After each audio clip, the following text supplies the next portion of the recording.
about risk assurance. So we've kind of prepared some slides that just kind of, as it states here, bust those myths and kind of explain what risk assurance really is.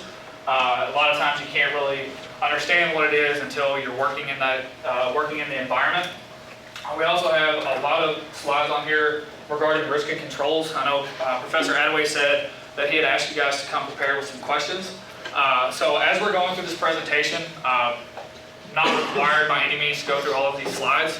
So if you'll have questions along the way about PwC, about risk, about anything, just raise your hand and fire away. I want this to be as conversational as possible. I know a lot of times if you come to class, you sit here and you listen to lectures, and I don't want this to be another lecture for you guys to just listen to.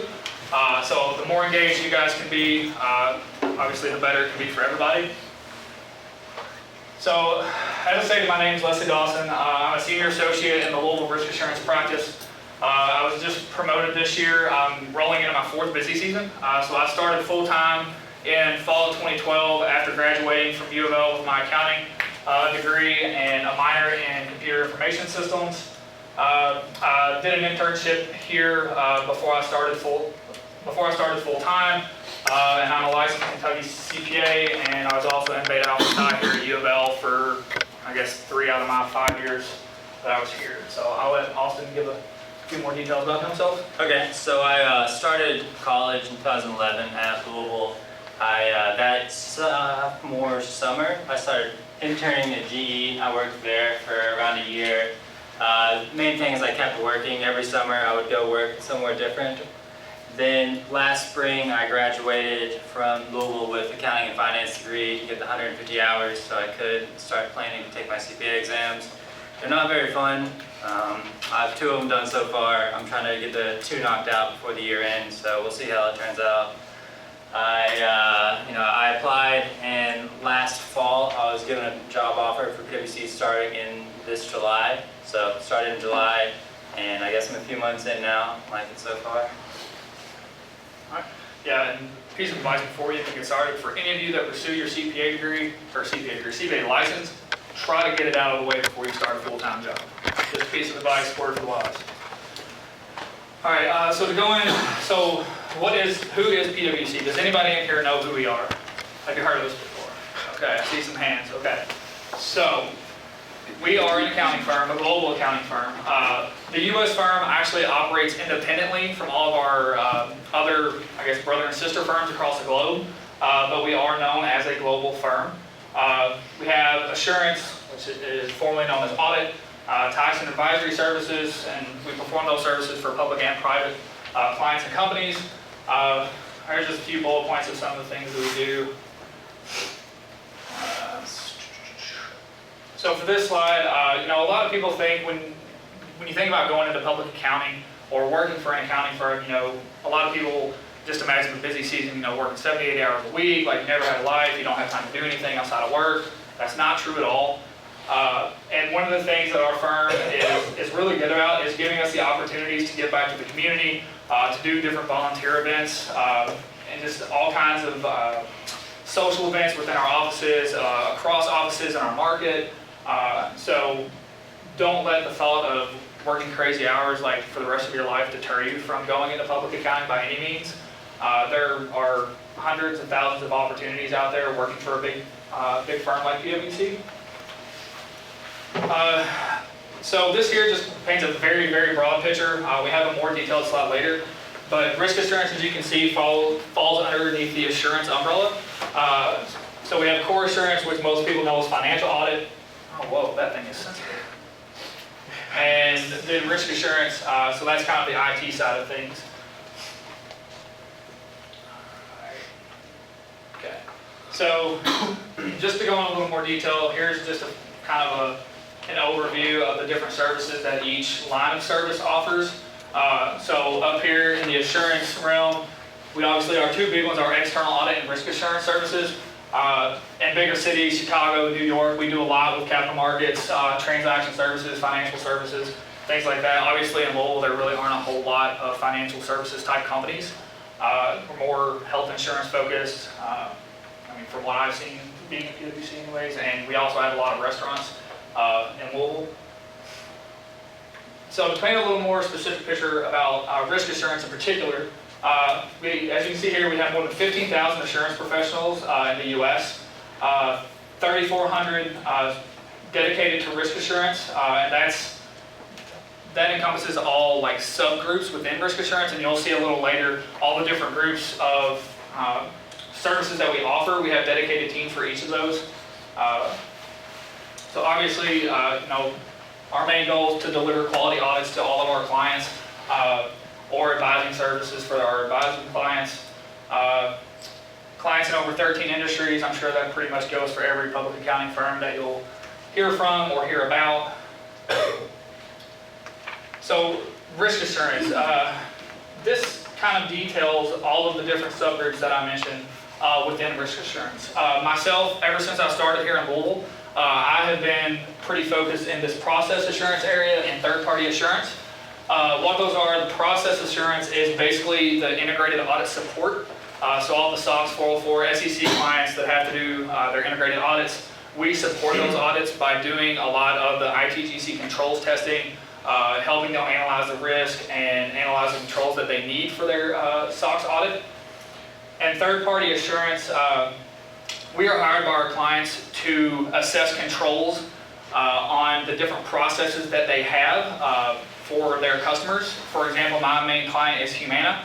They are a healthcare company. They do a lot of different things, but one of the big things that they do is they process medical claims for companies who don't have the IT infrastructure or staff to be able to do that. So obviously Humana is a very established company. They're huge. They're a billion-dollar company. So they have a very big infrastructure, a lot of servers, a lot of IT people that have the ability and resources to process those medical claims. So they pay us to come in and evaluate that claim, the medical claims processing controls that they have, and as our deliverable for them, they have a report that they send to their customers to basically say, here's all the risk we've identified in claims processing, here are the controls we have in place, here are the tests that PwC did to test those controls, and here are the results. Based on that, if they have any significant issues that arise from that, obviously Humana's management would like to fix those things. But it's more for the customers to know what's working well, what's not working well, and to give them comfort that that $1 million medical claim that they paid for one of their members was accurate, and Humana didn't, pay out $2 million when they were only supposed to pay out $1 million. Some of the other items, so internal audit services, we do have quite a few internal audit clients within our market. This is what I consider to be one of the fastest growing areas in risk assurance, especially here in our market, which is Ohio, Kentucky, Indiana. Within the internal audit realm, we do a lot of process assurance work. They're basically one and the same. The only difference is within process assurance, we're hired as an external service provider, whereas internal audit, we are actually hired or co-sourced with our client's internal audit department, and we function as their internal audit. So we actually work with the other accounting firm, whoever their external auditor is, to do the internal audit work, which supports their external audits, the integrated audit. A lot of other growing areas, cybersecurity, privacy, and IT risk. That's definitely a growing area. I'm sure everybody's seen in the news, all of the hacks that have happened in all these companies. So we have dedicated teams that go out and do work around cybersecurity. They do attack and penetration testing for clients. Basically anything you can think of that deals with keeping a network secure, we have people that can go out and do that type of testing. Enterprise system risk and controls, pretty self-explanatory. That, I believe, is more focused on advising, so we would be hired by our clients to come in and basically assess their enterprise-wide risk and controls that they have in place, give them recommendations on how to make it more secure and help minimize some of the risks that they have at the enterprise level. So, any questions so far? All right. So I'm not going to go through all these, but this, as you can see up top, are all of those subgroups that I just kind of talked about a little bit. And here are all the different areas that we have teams in.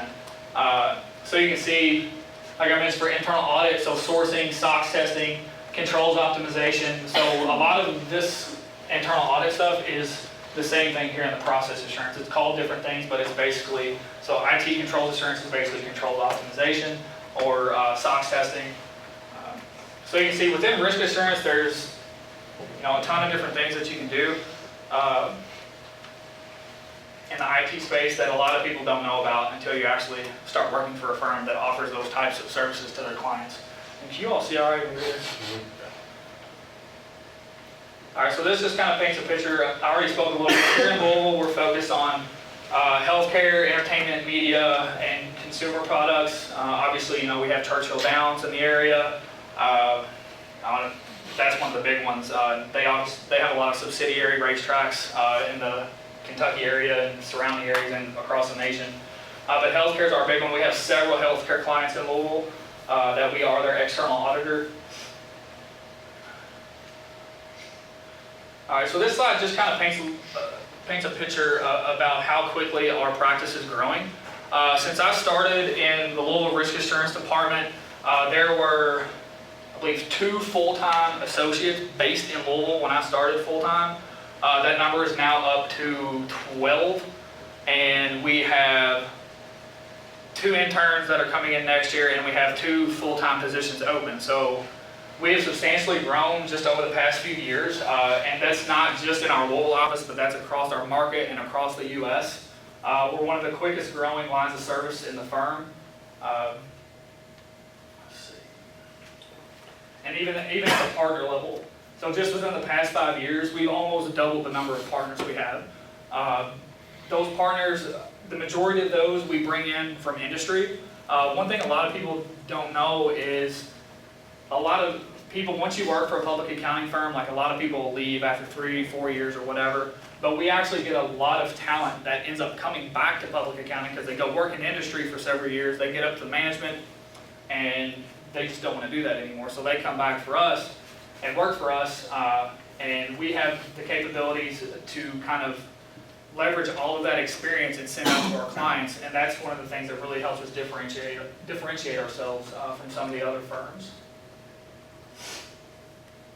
This slide, I'm not going to go through this slide. It says typical day. There is no typical day in risk assurance by any means. My calendar looks different every single day of the week, especially, so since I got promoted back in July, as a senior, your schedule is much different than, say, a first-year associate or even a second, third-year associate. So my day actually starts about 9 o'clock with engagement team meetings and goes until like this time with engagement client meetings. I get a lot of phone calls from my clients to just kind of discuss the engagement status with them, go over any follow-ups that we have around the testing that we're doing, around the reports that we're using for that testing. So there's really no typical day. I mean, unless if you're an intern, you're pretty much doing the same thing as a first-year associate. And I'm sure Austin, he could tell you all about the things that a first year does. But we treat everybody on our team as an associate. We really don't differentiate our interns and associates, other than the fact that interns get paid overtime and we don't. So we don't really like that. So one of the big things I will point out on here, so this coaching area, so right here it says coach new staff on their work to help them learn. That's one of the big focuses of PwC, especially since I've started. We have completely revamped how we give people feedback. Obviously, one of the most important aspects of an audit is the quality of that audit. If you can't, if your external auditor doesn't have a high quality audit, it's not really serving your company any good, right? So one of the things that we've done is really, we've created what's called a real-time feedback environment. So Austin, some of these work papers that he might be preparing, instead of waiting until 2 weeks afterwards when I get time to go in and actually do a full review of it, I can go in and kind of do like a interim first run review and have that feedback for him right up front so that he knows what he can be fixing and working on to make his work of higher quality. Yeah, one thing Leslie said earlier, he said a lot of people will stay at public accounting firms or PwC for say 3 to 4 or 5 years, then they'll go to industry. And the reason why is because they're getting emails every day from recruiters trying to get them to come to industry, because the quality of work you kind of put out after a few years at a public accounting firm is very high. You don't get by with putting in bad work. Real-time feedback. I sent in something today around probably 9:30. by 10:30 it was like back in my queue with like coaching notes on like what they expected that to be, as opposed to like what I'd sent in. So you definitely learn a lot, and just based on like the coaching aspect, I would say you definitely are like adding value to yourself as well as to the firm. The one thing I like the most is I'm constantly learning, like tons of different like database systems. Like I'm dealing with Oracle right now, which is just very popular and widespread. When I was on Churchill, I dealt with JDE, which is also just a huge ERP system. And that's one of the aspects that's like really cool about PwC so far, which I've only been here for a few months, is the learning aspect. Right, yeah. And like he mentioned a couple different ERP systems. We have clients on basically every major ERP system in the world. We actually have some of the talent that we have over in other countries that use different ERP systems than say Oracle or JDE. We actually recruit that talent to come to the US for a year or two, basically to do what we call a secondment, where they come over here and basically bring their knowledge, train up people here in our US firm, and then we can have the talent to go out and do proposals with clients. It's like, hey, you have this ERP system that you're wanting to implement. We've worked on a ton of these projects before. Here are the things that you need to consider as you implement this, mainly the risk and controls, because a lot of these major ERP systems have controls that are built in, but companies who don't have individuals that are specialized in these ERP systems don't know about the controls. So you can implement an ERP system and you may think everything's working right, but if you don't have controls, like an entry-level person could go in and approve $1 million purchase order, and you didn't realize that there's a setting in that system that your system administrator could go in and basically check a box and say only people at director level or higher can approve POs at this amount. So that's just kind of a pretty basic example of things that we would look at. This slide kind of applies to every line of service at PwC. We do look for very specific people to work at our firm. We want people that work for us that obviously that we get along with and that we feel is a good fit for us. We obviously want the people that we hire on for you to feel like you're a good fit for PwC.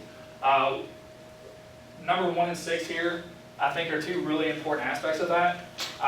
Obviously, with busy season, you work a lot of hours, and I'll go into a little bit more about risk assurance in busy season. But it's really important to stay engaged and be positive all throughout the year, because you'll have times where you're working until maybe 9 or 10 o'clock at night. You don't stay positive through that time. It's really hard for your team members to stay positive as well. Even if you're not saying anything, it's a lot about the nonverbal cues that you can see on your team members that really affect the team atmosphere. All right. So as Austin said, he's currently studying for the CPA. I got my CPA last year, but just so that you all know, working for an accounting firm does not mean you have to be a CPA. If you want to do something that's more in the IT realm, specifically for risk assurance, you can get your CISA certification. And basically this CISA, if you ever pick up a CISA study guide, one of the official ones, if you're reading through that book, you are basically reading what we do every day at our jobs. The great thing about PwC, especially in our market, we have a smaller market here in Ohio, Kentucky, Indiana. We have a really good mix of people who are CPAs and people who are CISAs, so we can leverage both sides of the spectrum when it comes to business knowledge and IT knowledge. One of the great things about that is you will work with team members who, like me, I'll work with a lot of team members that have their CISAs, so they may know some things about some certain aspects of an IT system that I may not know, which can be really helpful in your team environments. I know this isn't really a recruiting presentation, but there is a credentialing bonus for your CPA or your CISA. So as you're going through your interview process, whenever you get to that, definitely keep that in mind. And like I said, if you're not somebody who's wanting to get your accounting degree, there are other options. You don't have to get your CPA to work for an accounting firm. So we've already kind of gone over most of this. One of the things that people don't realize is while there's a very steep learning curve in the risk assurance department, the trainings that we have are developed with the thought that you don't know anything when you start. That goes for the internship training and the full-time training. Upward career mobility, including geographically. The most senior team member in the Louisville office, she recently just transferred to London, and she's working in London for 2 years. And what I mentioned earlier is called a secondment. So she's going to go work in London for a couple years, then come back to the U.S. firm. So that's one of the great things. We have a lot more opportunity. As I mentioned, with all the different IT systems that businesses use across the globe, there's a lot of opportunities to just learn every day. And like even with Austin starting here, just recently, he's learning a lot. But at every level within our firm and within risk assurance, you're learning more and more. Whether it's becoming more knowledgeable specifically to IT, or like Austin mentioned earlier, just building yourself up, becoming a better business professional, learning how to talk with your clients and basically keep them happy every day. That's one of the good things. Like I graduated from U of L back in 2012, so really not all that long ago. But I sit in meetings like with internal audit directors and other people at the director level, and it's really a great opportunity for you to just develop yourself, regardless of what you end up doing in, 10 or 15 years down the road. We have a lot of different projects that people get put on as well.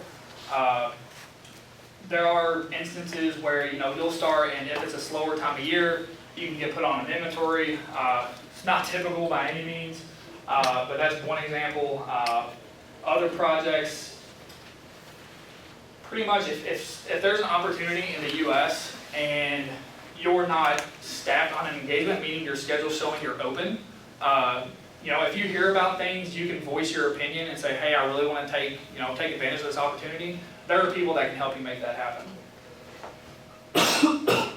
All right, so the next section of the slide we have here is Risk Assurance Mythbusters. But before we go into that, I just want to take another couple minutes. Does anybody have any questions about what we've gone over so far? Nobody? All right, well, we're going to go through these pretty quickly. I know Professor Adaway said you all were supposed to prepare some questions, so we'll get to that, and you have to ask questions or he's going to start picking people to ask. All right, so what do you all think would be a myth when you think of IT auditing? Anything? When you hear IT auditing, what do you think? Nothing. That's not a lot of thought there. All right, well, it's a good thing we have some examples. We kind of already covered, this is kind of the other side of the spectrum, that you need to have a CIS or IT-related degree to work in risk assurance. That is not true. It is always preferred that you have some type of IT background. That way you have some knowledge base that you can bring to your teams. But as you can see here, you can get your degree in accounting with a systems background or a minor. We have a lot of people that get their master's in information systems.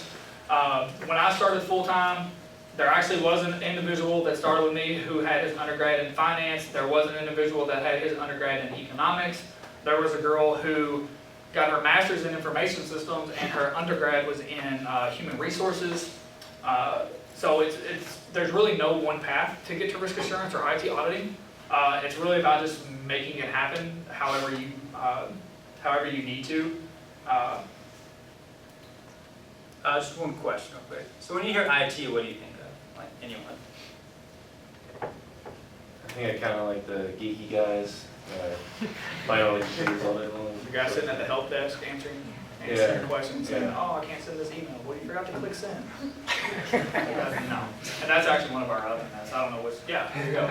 Number 2, when you think IT, this is kind of what you typically think. The guys who are, setting up all your accounts, resetting your passwords for you, all that good stuff. We don't do that. We do have people that come and ask us, like if they have very basic IT issues, like people that sit next to us or something, like the senior Kristen that I was telling you all about. She was IT illiterate. And I kid you not, like anything to do with IT, she would just look at me and say, hey, I need your help with this. And I was happy to help her with that, but that is not what we do. We don't provide any type of support, like to the firm, like officially in any capacity. But what we do is we obviously, we talk to our clients about their IT infrastructure, the controls that they have in place, and things of that sort. Work as a programmer all day for the rest of your life until you die. Does anybody think that's true when you hear IT? Okay, Reed does, no, okay, you got a couple, all right. That is not true. We do work with people that are programmers, and we do sit with people that program for a living, and one of the thing, how we test controls, a lot of people don't realize that what those programmers are doing. So one of the typical controls that you'll test on all your clients is user access. Okay, so you have to make sure that the people who have access to your systems, that you keep that secured and only appropriate individuals have access to what they need for their business responsibilities. So a lot of what we do is we will sit with programmers who basically, they create reports that pull user listings out of different systems. And then we have to test those users. So we will sit with the programmer and basically, we will have them walk us through this code and have them tell us what that code's doing, where it's pulling information from, how they know it's not leaving people out. So, like CI Spanner, does anyone remember the difference between data and information? Anybody missing this question is dead meat. Alright. But like, so essentially, there are tons of data in the business world nowadays. Even like your Google search history, that's data now.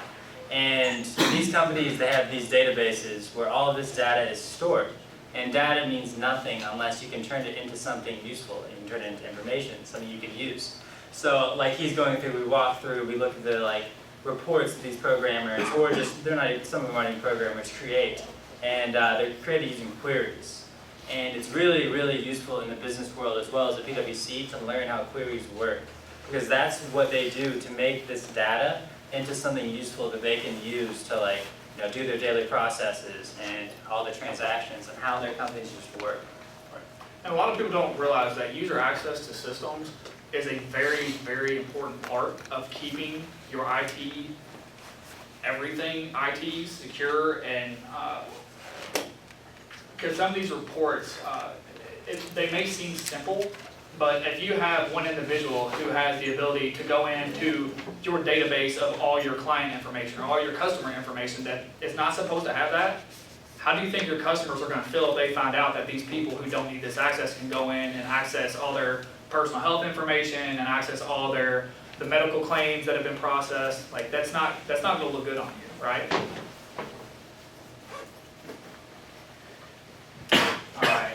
Myth number 4, I will not be able to use my IT background while working in risk assurance. Again, that's false. Most people that we meet with on a day-to-day basis reside within the IT department or they work in the internal audit department, but as our clients' internal auditors, they do a lot of work in the IT space. Now obviously a background in IT helps us come to our clients and show them that we're knowledgeable about what we're talking about. Obviously a client doesn't want to pay you $300, $400, $500 an hour to come and talk to you about something that you know nothing about.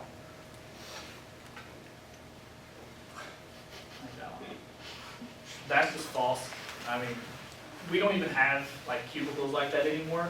We just remodeled our entire office here a little, and it's like open concept, so you can see everybody and hear everything, which can get frustrating, but you're always working with your team members. Like Austin sits right next to me. He can ask me questions all throughout the day. I ask him questions. We go back and forth. We work with everybody. So I don't know anybody that sits in the same cube all day, every day. I sit at my same desk, but that's only because my desk is at the client.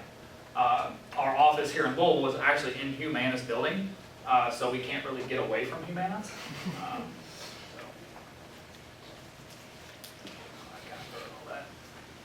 Risk assurance is strictly auditing. We already went through all of the subgroups earlier, talked about cybersecurity, and auditing can be kind of, I think, misperceived.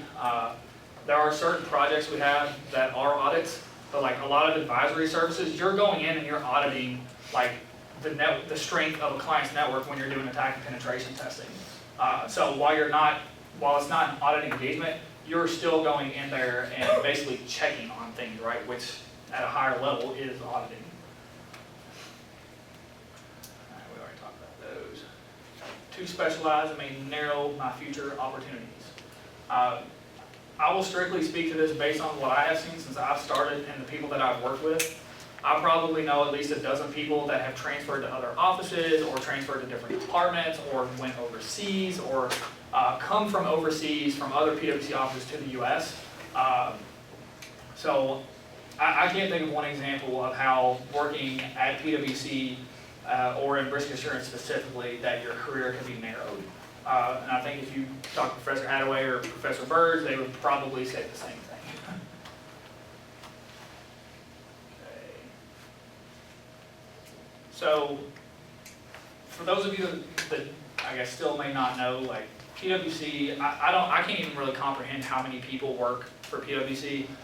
In our market, we may have 500-600 people maybe across all of our offices in our market. I recently spoke to some people like from the New York, the Boston, the New Jersey office, and they have like thousands of people in their office. So if you like that kind of environment, that's great. We have offices like that, but here in Louisville, our office is about 100 people total. And as I mentioned earlier, we have about a dozen people in risk assurance. So it's a very close-knit, kind of family feel, but we still have all the resources of a gigantic firm.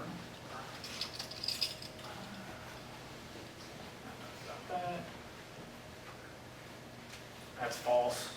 We have just as many females really across our entire market, as far as I'm aware, across the U.S. We have a lot of diversity initiatives going on. We also have a lot of programs, obviously like maternity leave and all that good stuff. Obviously, I will never reap the benefits of that. We do have maternity leave now, so for all you guys out there, PwC's the way to go if you want to have kids sometime soon. All right. This one here is the biggest myth of all. There are people that come into work a little later than others.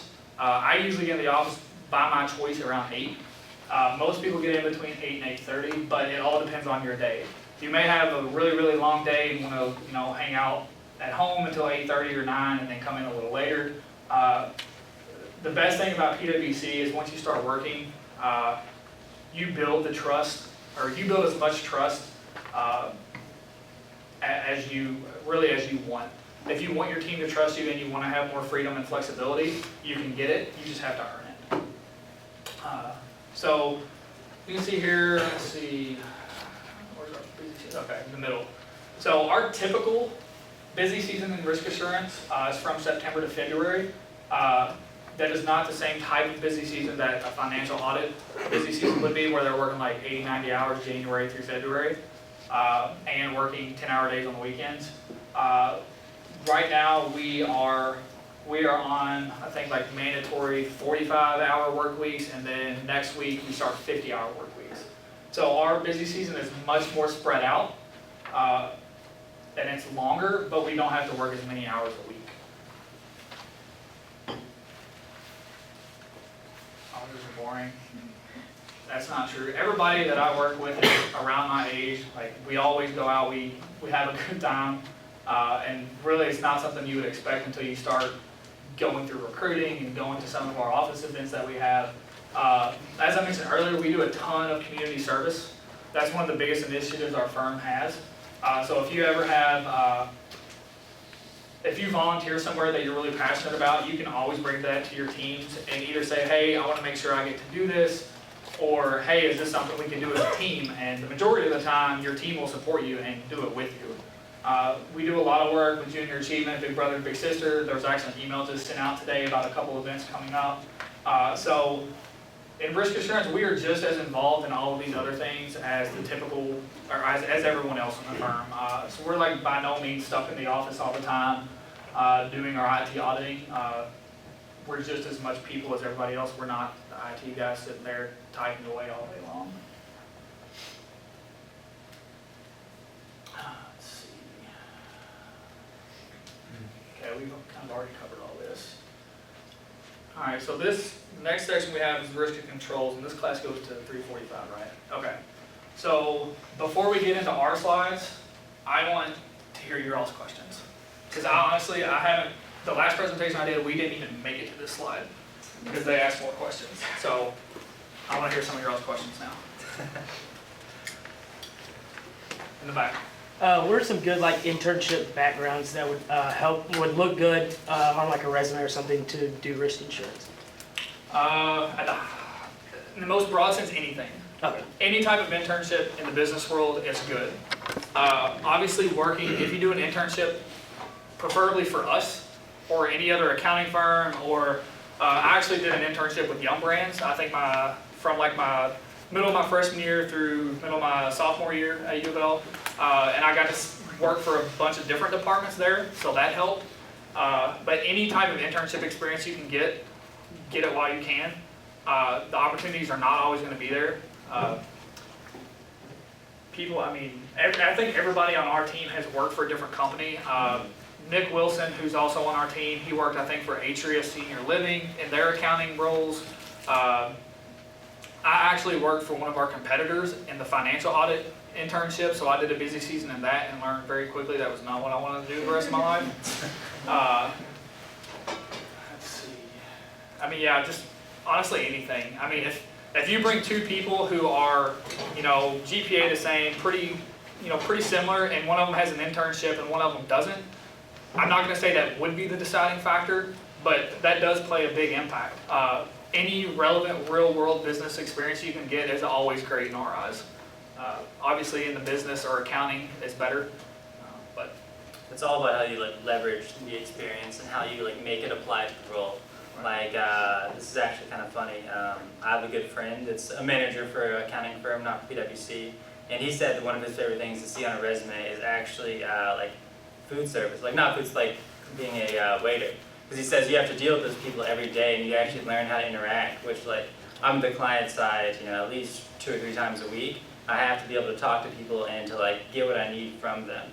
And he said one guy came in an interview and like came back and he explained everything, and he kind of like put a new light on it because we spend a lot of time together, and a huge part of this job is being personable and being a good teammate. And pretty much it's just how you leverage it and how you like explain your experience to the people interviewing you, because it is important how qualified you are, and your GPA, for example, like that kind of shows how well you listen to people and how well you take instructions. But also, like, they're also thinking in the back of their mind, like, would I want to be stuck in an audit room with this person for like 8 hours? So it's really just like how you interview and just how you explain your experience. yeah, it should go without saying that your interaction with the client is the most important part.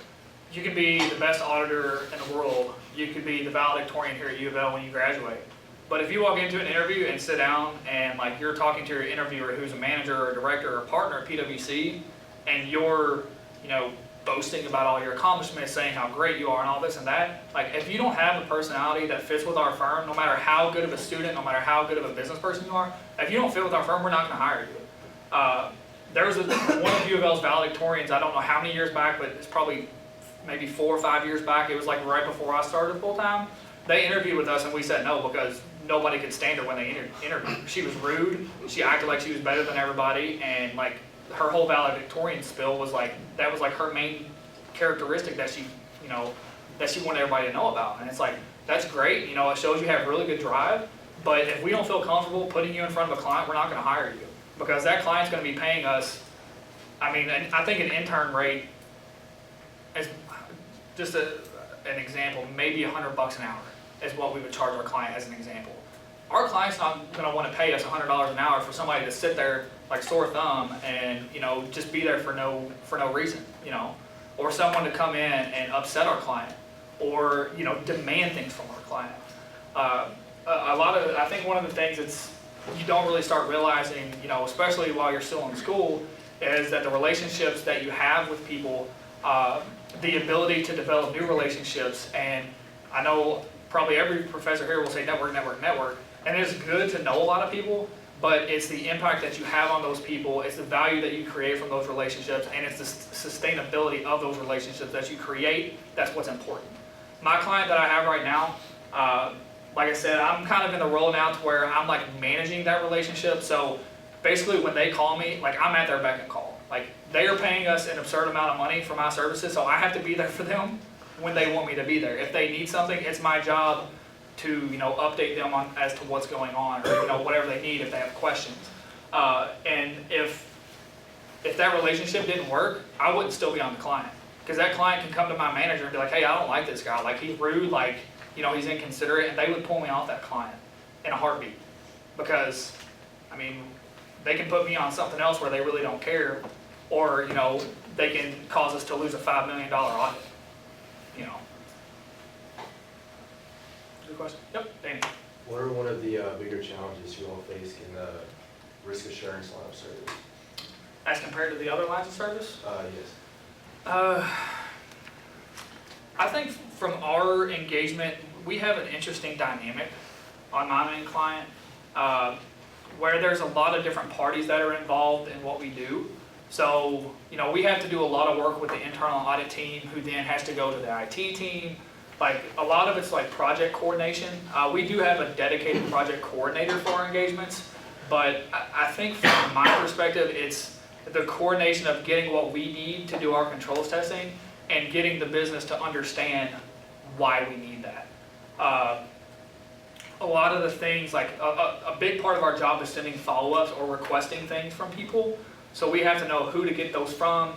If it changes, like if someone else is now responsible, we have to figure that out. And a lot of times, like we'll ask for things and the business will come back and say, well, why do you need that report? Like you haven't asked for it before. So it's just helping the IT department understand what we're asking for, because, and I'm not trying to stereotype by any means, but a lot of people think programmer when you think IT guy. A lot of people that we meet with are that guy, they are that programmer. So when we ask for things, we have to ask in a certain way because they don't always have the business knowledge to understand the processes that we are working on.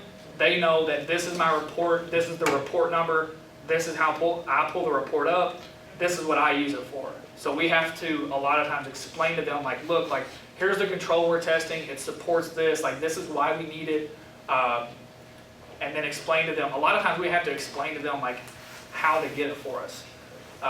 You know, that's one of the benefits of having a recurring client. Like, when people change roles, we can kind of utilize the evidence from last year that we get and say, hey, like, we know you're not familiar with this, but here's kind of what we got last year. Can you provide something similar? So I would say that's probably the main thing. I'm sure the other departments deal with that to some extent, but I think that's probably the biggest roadblock that we hit on a pretty consistent basis. You said you mainly work with Humana, right?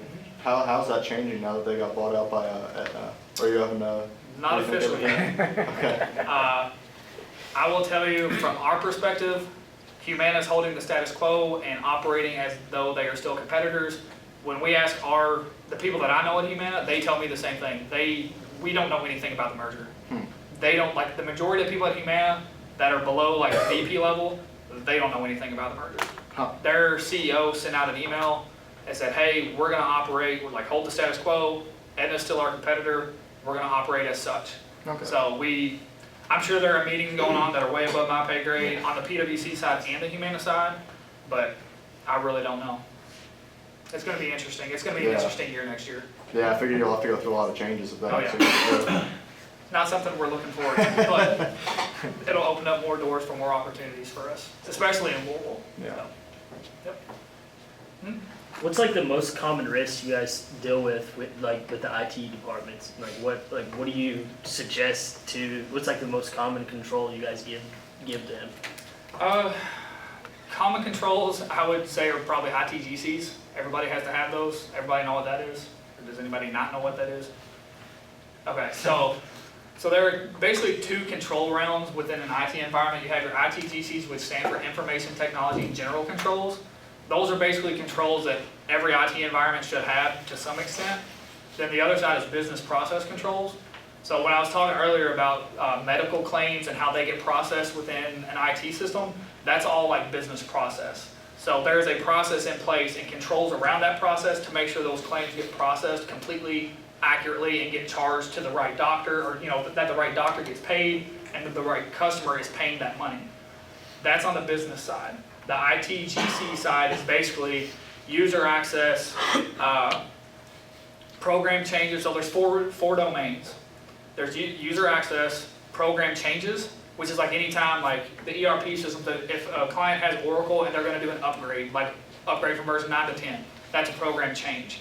If they're gonna install a brand new ERP, that's called program development, and that's another domain where there are controls that need to be in place to get proper approvals for that ERP system, to make sure your director of accounting or basically whoever the business is gonna be using that, make sure they're approving it, make sure that you're doing your user acceptance testing to make sure that everything that the business needs is working correctly.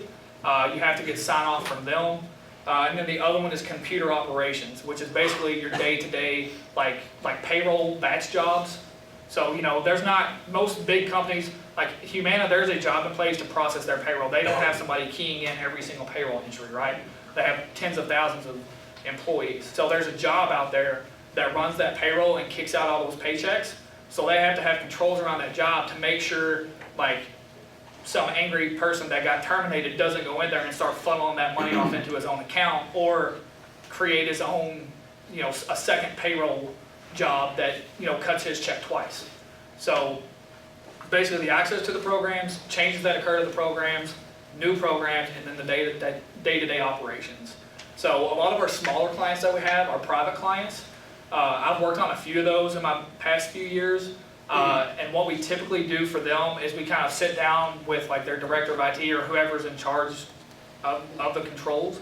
And we basically say, we have them walk us through the controls they have in place for their IT GCs. So it's like, when you hire a new person, like how do they get access to your payroll system? How do they get access to your journal entry system? And we have them walk us through that. And then we say, okay, when you fire someone or like if someone transfers to a different position and they no longer need access to your payroll information, how do you make sure that they no longer have that access? So that's one of the biggest pieces, obviously, because you can't have people in your system doing things they shouldn't be doing. And then, your computer operations, program development usually doesn't happen a lot because most companies don't do major implementations very often. We would hope that they wouldn't because they're paying a lot of money for those systems, so they should work right. But even, from the smallest clients we have to the biggest clients, the IT GCs are the big ones, are the most common. Okay, I think I'm also in kind of a rare situation just where I'm a part of PwC and risk assurance, but I'm not nearly as knowledgeable as Leslie is on this. So kind of like a dumbed down explanation might be like segregation of duties. Like we don't want someone that puts new employees into the system as also being able to authorize them for a paycheck. Right. Like essentially, like we're trying to make sure that like sometimes fraud doesn't happen or like duplicate accounts don't happen. Things that could like interrupt the process of the company or allow for like collusion or for fraud. And that falls into the access piece. So basically anything to do with access, making sure it's approved up front, making sure it's periodically checked to make sure it's still appropriate, and then making sure once it's no longer needed that it's removed appropriately. So if you go work for a big company and they don't have those controls, something's wrong. I'll just say that. Everybody should have those. So is there any more questions? Did what I explained make sense, or do you have questions like, do I need to clarify something? Okay. All right, next question. Wow, like 4 people have asked. You said there's 36 of you in here. Why did you guys choose to go to like the more risk assurance side versus like financial audit side? Do you answer first? Yeah. I did the financial audit and hated busy season. And it was something different. Like I've always been, or growing up, I was always a math guy. Like I always loved doing accounting. Like I took 2 accounting classes in high school and loved it. But when I got into like the real world experience, I quickly realized that it wasn't as exciting as I thought it would be. Because I hope I'm not misspeaking, but I feel like from our perspective within risk assurance, there is something new to be learned every single day. Whereas like on the financial audit side, you have your journal entry process, your cash process, your AR process, and every other financial statement line item. They're never going to change unless a new account's added. So it's like, to some extent, there's obviously a lot to learn, but we have times when like I'll get a random email and say, hey, we have this new project. Is there any way we can pull Austin, off of Humana and send him wherever it's at to do this small project? there's just a lot of opportunity because we are growing so fast, especially in our market. Like I was put on a new client earlier this year as an internal audit engagement. It was a smaller company, but it's just like you really never know what's going to come up, and the number of opportunities, just due to the variety of projects we can work on, is just substantially higher. Okay, for me, I knew I wanted to do public accounting. This is my senior year though, so I was a little late in the game. Hadn't done an internship or anything like that, so the fall recruiting was coming around, and I was on the career track, just reading the descriptions of all the jobs. And there was core assurance, and there was risk assurance. So I read, the 3-paragraph description of both. I was like, risk assurance sounds a little more interesting. And I also applied for core assurance some other places, and got a few interviews. And then I was like trying to decide which, companies I cared the most about and which job I cared the most about. And when I was looking up risk assurance online, a lot of people actually consider it in their advisory practice, which for PwC it's under the umbrella of assurance. And whenever I worked at GE, I dealt with the Oracle systems a lot, which is an ERP system, which is very, very complex, and people that have knowledge on it get paid a lot of money. And if you especially if you're designing Oracle and systems like that, you make a lot of money. And I was like, I really liked working in Oracle at GE. I know I'll have access to a lot of the ERP systems at a bunch of different companies if I do risk assurance. So that was actually the main factor pointing me towards risk assurance. And then the other factor was the fact that 3-paragraph descriptions sounded more interesting. And to answer, I guess, did you ask about PwC in general as well, or just risk assurance? Well, PwC, I chose PwC based on the people. Everybody I interviewed with, the office visit I did, all the recruiting events that I did.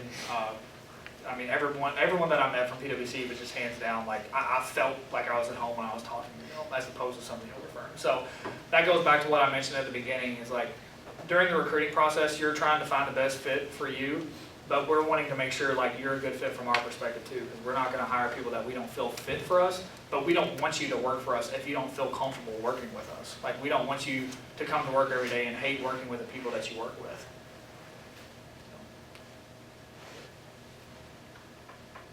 All right, that's 5 people down, 29 to go. Sorry. Why does the timeline of your all's busy season differ from the financial? So can I play some reverse psychology and ask you why you would think it would be different? So just thinking of the 2 time frames, right? So our busy season starts in September and goes through February. The typical busy season for financial audit is January through February. So why do you think the IT auditors would have to come in that September time frame and start doing things before the financial team did? I guess because it would lead up to the financial audit. Exactly. So everything that the financial team is doing, all of those numbers are coming out of the IT systems. Okay. So a lot of the work that we do around the controls, if we can get comfort over a control and get comfort that it's operating effectively, that can help reduce or eliminate the work that the financial audit team has to do. So, for example, if there is one of the reports that we look at for Humana is a vacation accrual report. So, if we can do tests around that report to get comfort that all of that vacation that's in that report, just say it's $1 million total for all of Humana's employees. It's obviously more than that, but if that $1 million total, our financial audit team, if that's a material amount, they're going to have to get comfort over that amount, right? So either A, we can come in and walk through here's how the report's generated, here's all the controls around it. We've done some, recalculations, we've watched them generated, we're comfortable that no one's being excluded. So yes, you can rely on that number that it's accurate. Or the financial audit team can come in 3 months later and say, okay, we have to recalculate every single one of these numbers. We have to verify employee numbers. We have to make sure, compare an HR listing versus this vacation listing to make sure nobody got left off and a lot of that. So a lot of what we do is helping reduce that, what's called sustainable work. So for an audit, from my knowledge is that there are 2 types of tests you can do, a controls test or a substantive test. The controls test is getting comfort so that you can help reduce the substantive testing that the financial audit team does. So that's why. So we come in early and we still hang around through that February time frame, just due to, a lot of factors, like a lot of times we'll get kind of last minute requests from the financial team to test other reports that maybe we weren't aware of, that they want us to test, so that they don't have to go through and recalculate all that. But that's kind of why. Okay. That's the main reason why. Because they rely on a lot of what we do.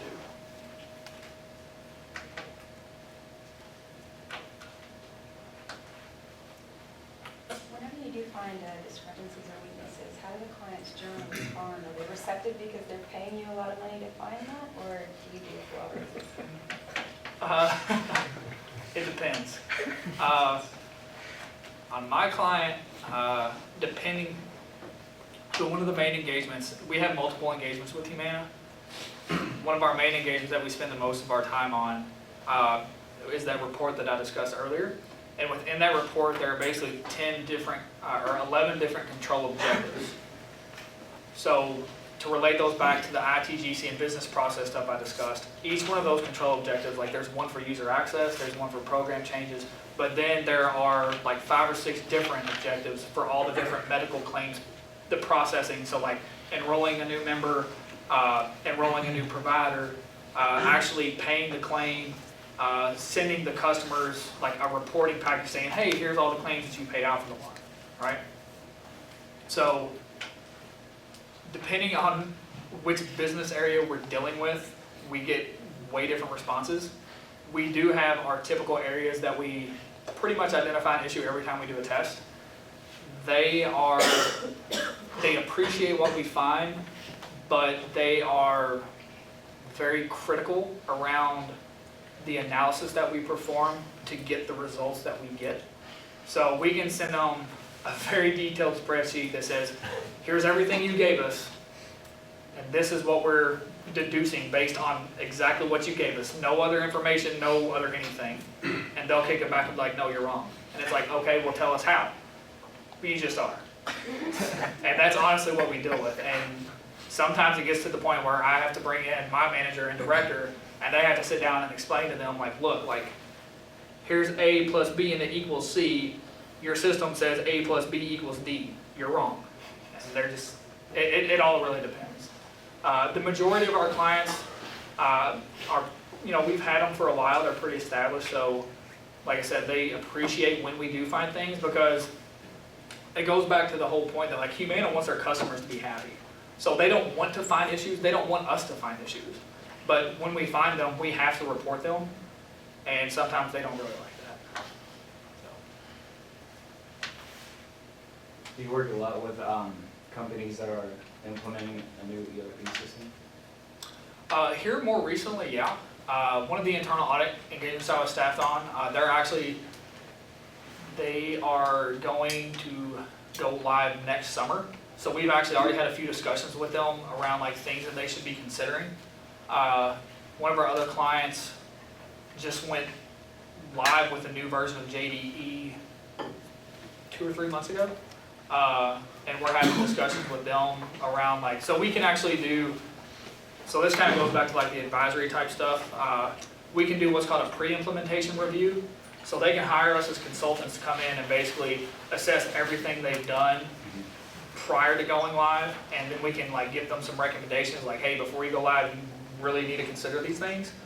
And we can come in after the fact and say, okay, well here's all these controls that we tested, like they're still not turned on, or you still don't, have them activated or in place, like you should really think about doing that.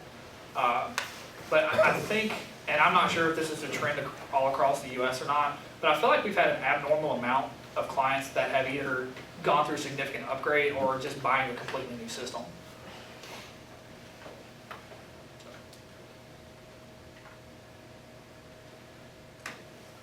I'm not sure if you would know this or not, but what's the general price for a new ERP system?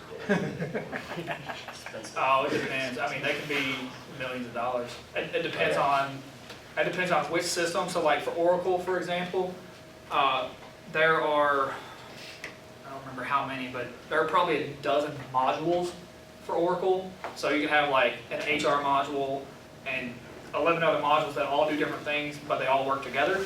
So if you implement all of that, it's going to be in the millions of dollars. A lot of companies just have Oracle for like HR purposes, and then they have all their other smaller systems to kind of do all the, what you could say, all the grunt work of the actual business. So like Oracle HR solely houses like payroll information, employee demographic information. So just implementing that wouldn't be, I would imagine it would be that much. So it just depends on depends on the complexity of what they're wanting. Basically what happens is clients will go, they will do like a RFP or whatever, and they'll send that to whatever ERPs they're interested in, and based on what they would like to see in their ERP, they'll get price quotes basically. But yeah, it depends. Why do you think all these companies are instituting new ERPs and updating all their systems at the same time, like right now? Is there a reason for that, or is it just? I think it's just kind of like a fluke. I mean, one of them, like one of the clients is a small restaurant company. The other one's an automotive manufacturer out in Georgetown, Kentucky. Huh. So it's just, I think they got to the point like, and I may be wrong, but I feel like there was a point, several years ago where ERPs were kind of the big hot topic thing and everybody started using them. And I think now it's like a lot of companies are getting to the point where like we come in and are doing all these controls testing and saying like, hey, like there's a lot of room for improvement here around this. And I think a lot of it goes to the ERPs, like certain versions, only certain versions are supported. So, I mean, same thing with cell phones. Like if you have an iPhone 3G, like Apple's not going to help you fix it if it's broken. Like, and it's the same thing with ERPs. Once a certain version hits, like Oracle will stop supporting versions 1 through 9 when version 12 or 13 is released, because they don't have the resources to keep supporting everything. So that's a lot of it. If a version that they have is no longer supported, or for whatever reason like if the business gives feedback and just like, hey, this isn't doing what we needed to do anymore, that's a lot of it too. So, I mean, if they've had the same ERP system since, the same rough time frame where everybody was buying them all up and installing them, they're just getting outdated, I think, and just not doing what the business needs it to do anymore. I know financial auditing requires like a lot of travel. Is that the same for risk assurance? It depends on which market you work in. One of my favorite things about being in the OKI market, Ohio, Kentucky, Indiana, is pretty much any travel you do is like a 2-hour trip one way. We have offices in Louisville. Our market is based in Louisville, Lexington, Cincinnati, Columbus, Ohio, and Indianapolis. I've never been to the Columbus, Ohio office before. I've never been to the Lexington office. We don't have any risk assurance people in Lexington. I've worked on a couple clients in Cincinnati, but basically when you start traveling, when you build up the trust of your team members, you get a lot more flexibility on how you travel. If you have a team who's always on site Monday through Friday, which typically isn't the case, most teams are there Monday through Thursday and then they work from their home office on Friday. It depends on your senior, on your engagement. If your senior's based in whatever city you're in for your client, like if Austin had to travel up to Cincinnati for a client, like he would probably be there Monday through Thursday, especially during busy season, because it doesn't make sense for somebody to work till 9 o'clock at night and then drive home 2 hours and then have to get back up and drive 2 hours back. So the firm's really flexible on making it work. One of the associates, he's now a senior that I started full time with, he had a lot of clients in Lexington his first couple of years, but he had the flexibility to either stay overnight in Lexington or drive back and forth every day. It was kind of up to him. So, Rack up some hotel rewards right. points, 50 cents per mile. Yeah. I mean, it's all your preference. Some people don't care about the mileage. Some people really want the hotel points. So if they get the opportunity to stay out of town, they will. But it's all based on your client load. Like me, since I started full time, I'm maybe total out of the last 3.5 years had maybe 20 weeks travel, if that. But I'm on Humana 90% of the time. So I heard you say that you don't have any risk assurance people in Lexington. Why is that? Because we only have like 10 people there. Okay, I just didn't know. No, so I mean, we do have or- a lot of clients in central Kentucky and around Lexington. Yeah. It's just, I don't know why they haven't expanded. There's just really not a lot of people, I think, that want to be based in Lexington that work for us. Most people want to be based in Louisville. You know, I really don't know why. It's been about that size since I started full-time. I mean, there's a couple new people that I know that have transferred from the Louisville office to Lexington, but I guess the one bad thing about working out of the Lexington office is you basically have 2 clients that you're gonna be working on. So if you don't like the client, there's no point in you being based in Lexington.